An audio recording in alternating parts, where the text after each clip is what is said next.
Well, good morning, everybody. Justin here. Welcome to Made for Mondays. I'm so glad you tuned in.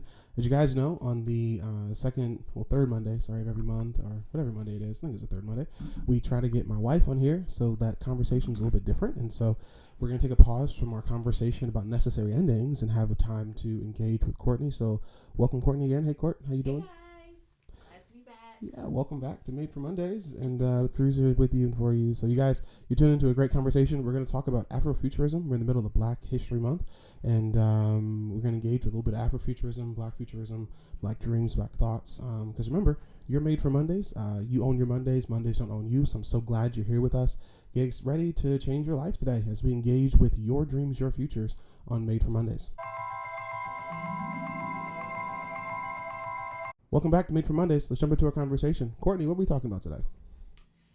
So at our church we're doing Black Future Sunday, and I really wanted to talk since it's February, and February means all things Courtney, myself, but all things Black and all things love. I think would be a good topic. I was thinking, so it's Black Heritage Month, for those that know. And have y'all noticed that, like, it's all, we have Black History Month, but every other culture has like Heritage Month, like it's like a celebration of their culture, and ours is like looking back. And I do like how all the stores and all the things are like celebrating like new artists, new designers, new everything, and kind of holding that space on their shelves.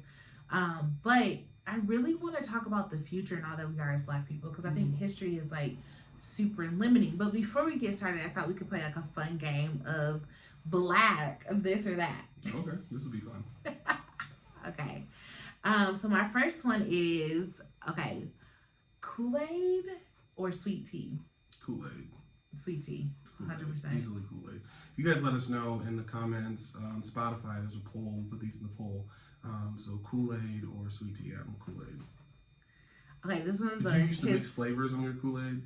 I'm not a Kool-Aid fan, but I did. Well, kind of, no. I think I made Kool-Aid once in my life. Oh, but I'm more like sweet tea. My mom had this orange jug, and you had to press down and come up, all that type of stuff. And so we used to do the Kool-Aid and like make popsicles out of it. Yeah. All of it. Yeah. That's like quintessential. Okay, W.E.B. Du Bois or George Washington Carver? Du Bois. Du Bois is an Afrofuturist. So we're going to have a conversation about Afrofuturism. Du Bois. Now what I found out about Du Bois. Did y'all know the by the way, okay, I have to tell the story about He told me about this. You guys got to know the tea about W.B. Du Bois and his daughter. So did you know his daughter got married? Her husband goes on the honeymoon with his best man. And if you guys watch this on YouTube, I'll put the pictures up. But there's a picture of the husband, the bridesmaids and the husband, and how like the bridesmaids got these faces that look like sisters that are like, girl, he ain't no good.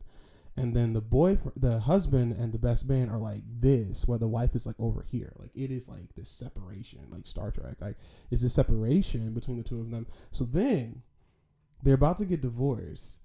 Du Bois sends a letter to his daughter saying that like the reason that your husband wants to be with men is because of her lack of sexual prowess, right? Wow.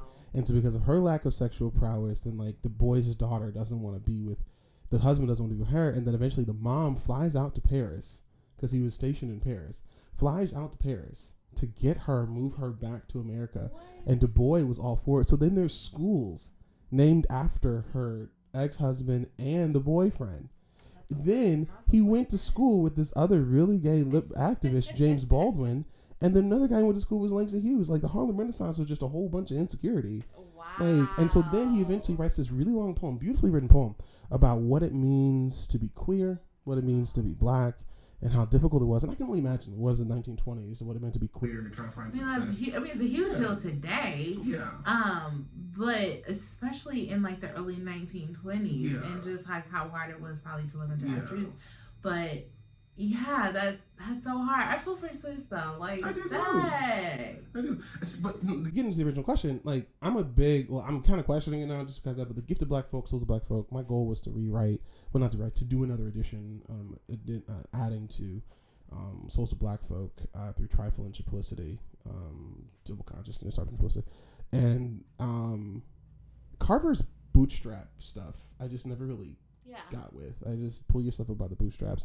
That's so white, but I get it. That's so white. But I mean, so if you don't know, like the arguments in the two, Du Bois was more so saying and looking at the future. I think the two different arguments between those two were like his talent intent theory of Du Bois. Du Bois saying that, you know what, we all may not be successful like as Black people, so let's support the top 10% who can go out there and be like the greatest writers, doctors, lawyers, like the top of our Black population, and let's support them how we can support them so that they can go out and run it for our race. Whereas Du Bois Carver was more like, no, like we need to be rooted where we are. Like this is where we come, this is where we know. Unfortunately, because of slavery, this is what we know. And if we all hunker down, we can all just kind of do this together. And so it's just this big debate. I'm sure if you went to HBCU or any type of like historian or Black history class, you already know this, but just different thoughts. Like where do you land on that? Unfortunately for me, I went to a PWI. I went to an all-white high school. I didn't learn about any of this until my second master's. It's crazy, right? And so like all the people I knew about Douglass, I knew about King, I knew about Sojourner Truth, I knew about Harriet Tubman, I knew about them, but it was church that alluded to Du Bois. And then it wasn't until I got to Vanderbilt, my second master's, that I began to learn about Langston. Well, I knew about Hughes's like one poem. I didn't know he had I thought he just had one poem. Or like Maya what poem did you think he had? We wear the mask that grins and lies, that hides our skin, like all of that. That's a deep one. That's like his most famous. Because my dad quoted it in sermons. Oh, right? Okay. And then I knew about the cage bird saying for Maya Angelou. I didn't realize my whole life until I was 24. I didn't realize that Du Bois had multiple poems, that Hughes had multiple poems. No, so Du Bois had multiple works. Yeah. Hughes had multiple poems. Like, I didn't know anything about Black history. Going to a PWI, private white institution, and growing up in the suburbs, like, I didn't know. And the only thing I did know was the stuff that, like, my dad would allude to in sermons or, like, people would allude to with forensic sermons.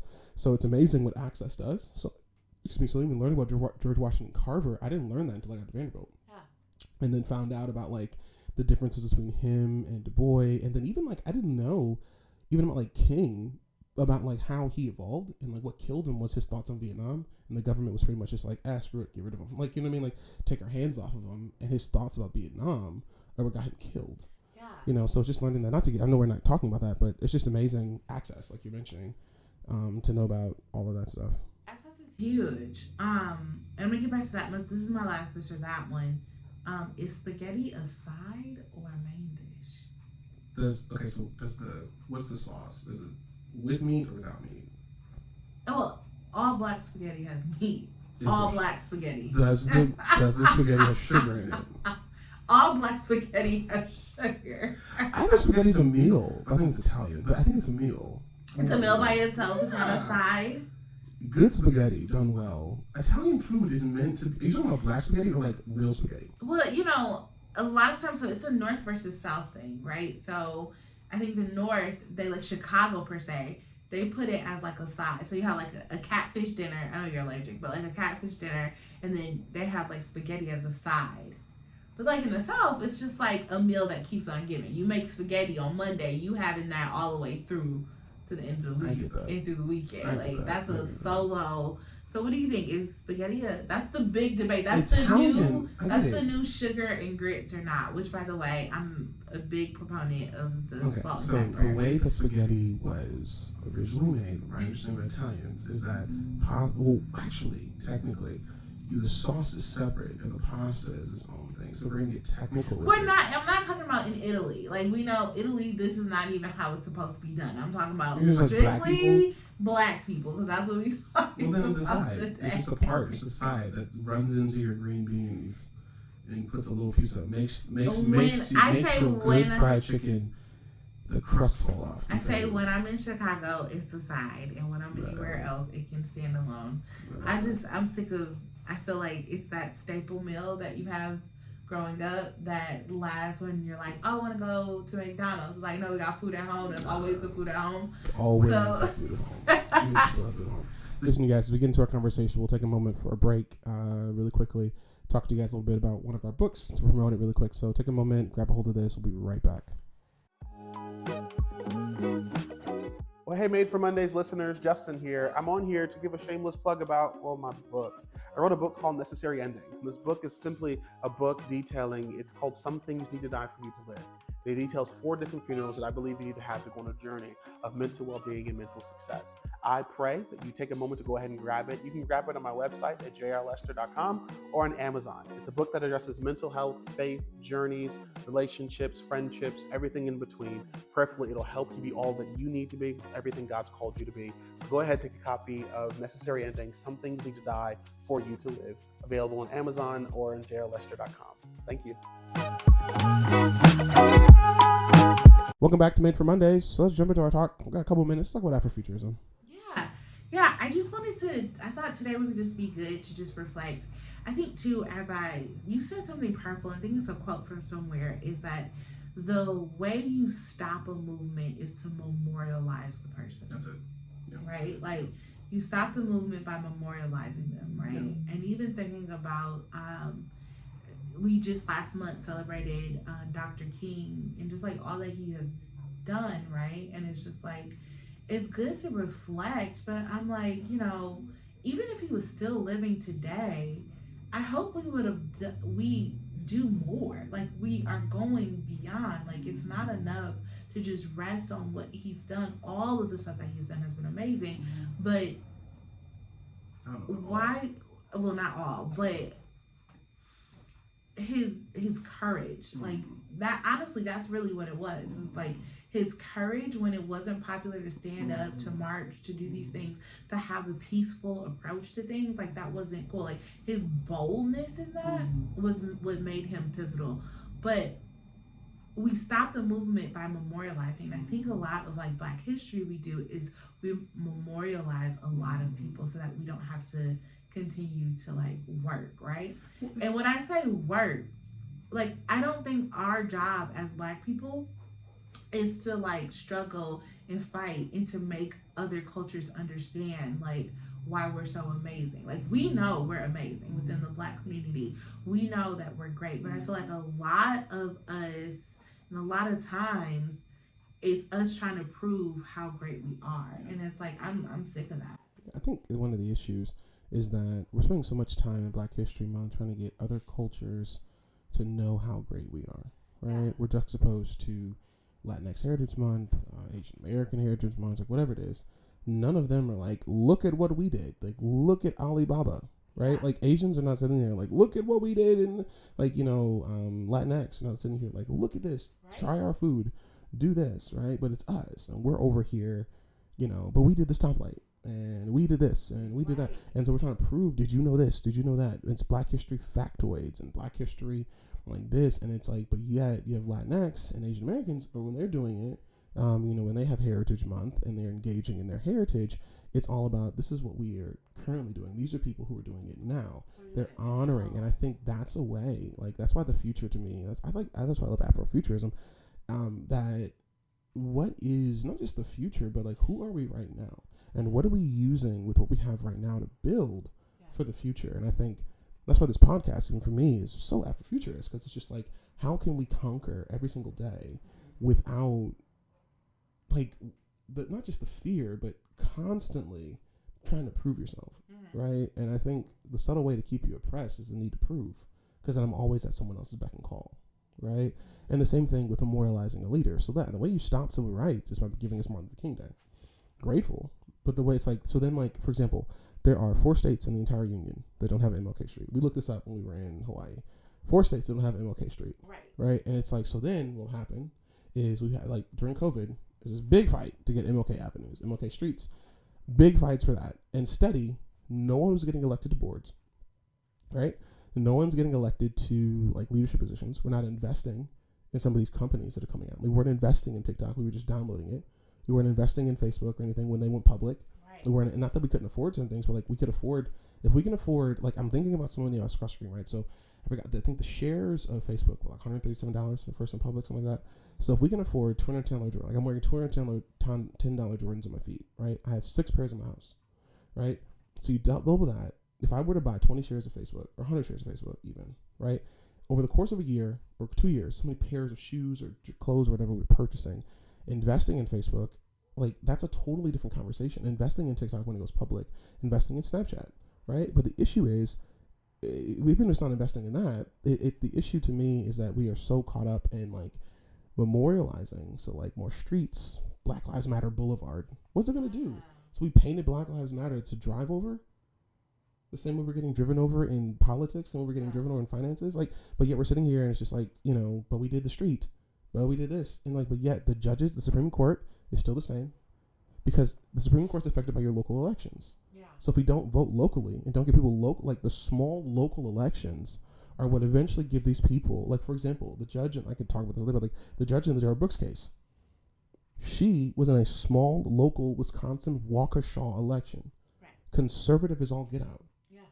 Darrell Brooks gets convicted. She's on Law and Crime Network. She's on Court TV across the country. And now Judge Darrell is running for Supreme Court in Wisconsin, which sets her up for much larger, like Attorney General, sets her up for Supreme Court in the country. Yeah. Like if anybody, if Paul Ryan or anyone from Wisconsin makes it to the to top level, now here we're looking, right? And now the future is changed because of black crime. One, two, it's changed because of voting on a small, like that small local election, Waukesha, is now setting us up to see another Supreme Court justice. And so it's little things like that. But if we're so caught up with MLK Day, MLK Weekend, Black Lives Matter Boulevard, Harriet Tubman Day, Sojourner Truth Day, dress up like an old dead black person, right? And it's like, but look how gifted we are. Like think about the stuff you're doing, stuff I'm doing, but we don't honor that.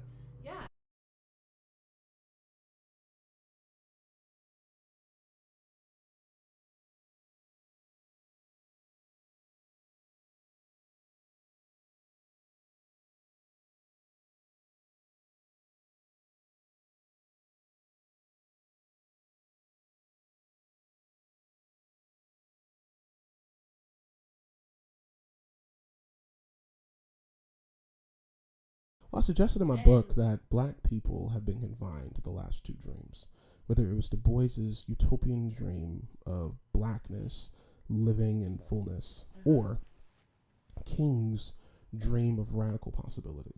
And we're confined to those two dreams instead of dreaming for, like, for example, today, we're recording this on Sunday. So today in our church service, we have a poet. Our kids are dancing. They're taking all the TikTok dances and dancing on stage. I believe everything was made to glorify God. So they're dancing on stage. Right. We have a DJ, part of worship. Little things like that. Like how amazing those little subtle things are to dream. Like and instead of me preaching, our young adults are going to lead a conversation. Yeah. To me, that's the future, right? And it's like, if it works, great. If it doesn't, great, but I'm dreaming. My son said something so powerful. Sorry, I'm going to keep going. But he said something so powerful to me this morning. He said, Daddy, I don't remember any of my dreams last night.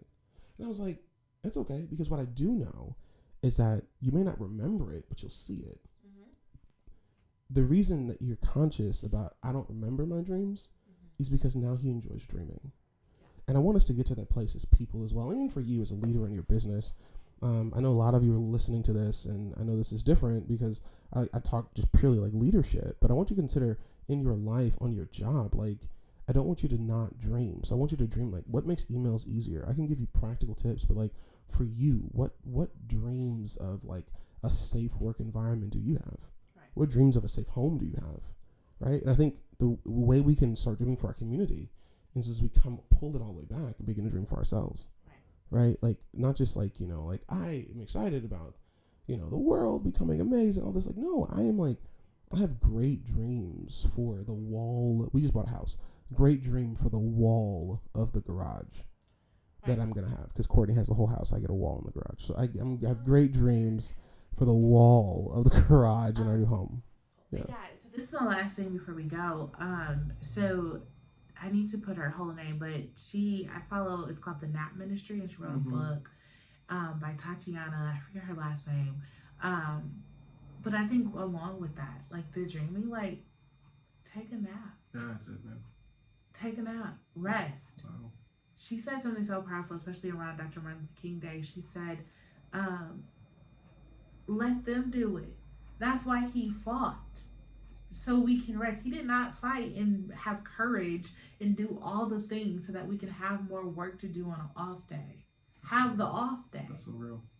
He fought so we could have an off day, so we could have the PTO, so we could have the job, so we can have these things just like everybody else to rest, to do that. Because they're not fighting on Columbus Day. No. They're not making sure you understand Columbus Day. The colonizers are not colonizing. The Native Americans are. But they're also enjoying their culture within themselves. I know, I'm saying, that's the funny part. And that's the beautiful thing, and I guess that's my last part. It's like, take a nap. Like, as Black people, let's relax. Let's chill out. Let's do what we want to do. Let's do what we want. Let's have the cookout. Let's have the barbecue. Let's do something that we find enjoyable. Everything about our existence does not have to be traumatic, abusive, oppressive, a fight, a march, a movement, a this, a that. We are moving by ourselves. That's it. Who we are and how we see things and how we paint and the vision that God has given us and what we have, how we paint this world, just a different color.